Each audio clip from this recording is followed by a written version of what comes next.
Hey guys, it's Ben the Coin Geek, and I've got an open box video for you from PCGS. We're going to look at a few coins up close and personal here, and a number of pennies, starting with this 1916 from the Denver Mint.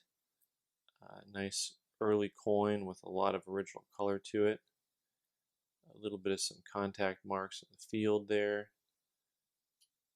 Overall, I thought a real pleasing coin. For those of you keeping track at home, these coins were sent in on the economy service, which means that it is less expensive and it takes longer and they give you lower grades, right? So we'll keep joking about that for a while. We haven't proven it true. But PCGS MS62 Brown, of course, this coin has a lot of color to it. I'm surprised at the brown. I think when they get a certain level of color, they just call it brown, a certain lack of color. I do think that if the whole coin, well, let me start over. I think that if this was split grades, you would call the reverse maybe brown and the obverse red brown. But, I think that what they're doing now is just anticipating that the coin will be brown in a few years or something. But overall, that's a coin that the color should add some value to it, and the fact that they call it brown is probably a little bit of a detriment to that coin.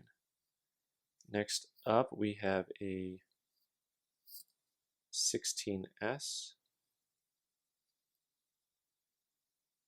with a lot of purpleness to it, and this is a coin that I actually really liked a lot. I mean, I bought this coin raw as a very high grade coin, and PCGS did not like this coin a lot. Cleaned AU details. Wah, wah, wah. So maybe I'll end up cracking this out and give it another try later. I like the coin a lot. What am I going to say? I like that color to it. It's interesting that they called it clean, and that they called it an AU, and that they didn't mention the color at all. They've been, I think maybe they would have called it artificial coloring or something. We're going to move on. We got some more pennies to look at here. This 20S, which I think may have been one of the few coins that came back probably pretty close to how I thought it would. I think was probably a little bit disappointed in this coin overall, because once again, it's really hard to find nice early copper with this color to it. MS63 Brown, once again, the coin has quite a bit of color to it, and calling it brown is like anticipating the foul. I think that they think it's going to be brown soon enough. A lot of color from brown. All right, 23. All right, now this one has a lot of color to it. So let's see what they say. You can see it's got a lot of spots on the back there that break it up. This one they called MS64 Red Brown. See, they really liked this coin, and it's intriguing to me because as far as the surface quality goes overall, it actually has a lot more visual contact marks to it, and contact marks that stick out. It's that front surface over there, a lot of little spots on the back. It has, to me, more contact marks than the 20S does. And your grading should be based on the number of contact marks you have, where this one you have a really clean field on both sides, and comparatively so. One of the things that you want to be able to do is compare a lot of graded coins to kind of get a feel for what they're looking at and what they're not looking at. So we move to this 26,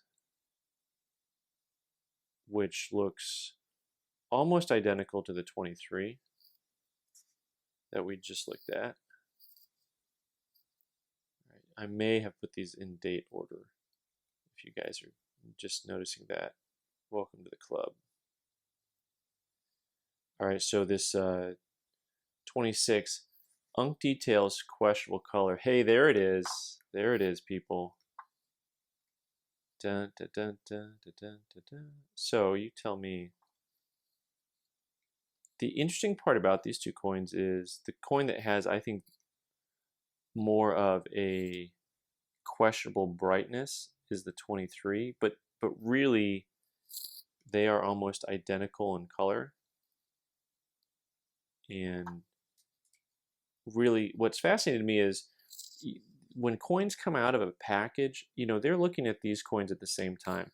PCGS does not like mix up your coins and put them with other people and then reassemble them, right? They look at all your coins in order. So I'm fascinated with this selection of commentary from them.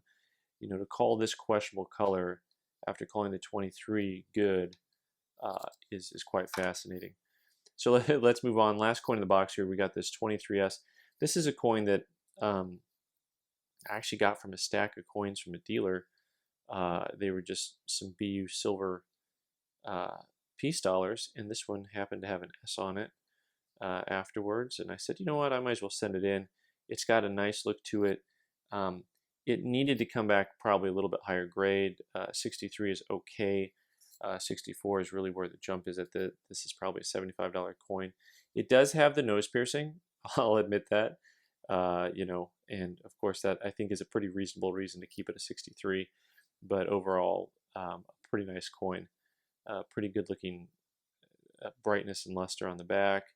And I can't complain about the grade because, like I said, she does have the, maybe it looks like she had a test done or something. All right, anyways, thanks so much for watching. I'm Ben, the Coin Geek. You can leave your comments below on how these coins came back. And please subscribe by clicking on the button in the corner and watch more videos on the right side of the screen. Thanks.